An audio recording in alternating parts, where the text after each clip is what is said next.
Black men, many of them may choose to want a white woman, but many Black women choose to look like white women. So we have to look at ourselves and we have to recognize that the pathology is not more of one gender than the other.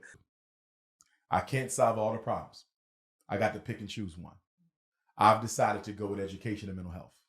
So my contribution to the revolutionary Pan-African nationalist movement, my offering to Almighty, is to build a system of independent African schools all over the world so we can begin the process of African racial reconstruction psychologically. Because what I need us to understand, we change nothing until you change the mindset.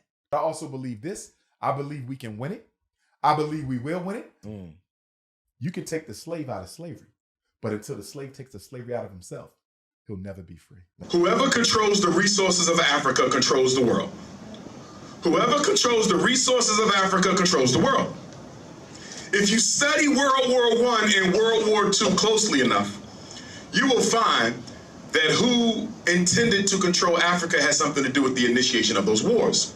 The Cold War between Russia and America was over what? Who gonna control Africa? What is the current war between China and America? Who gonna control Africa? And what is the war now between the G7 and BRICS? Who gonna control Africa? So you got Brazil, Russia, and of a mineral amount. That's why Barack Obama killed Gaddafi, because Gaddafi was working with the sub-Saharan African leaders to float an African currency. And since Africa is the most mineral-rich continent in the world, if you have an African dollar that's backed by the gold, the diamond, the coltan, the gas, the oil, guess who has the most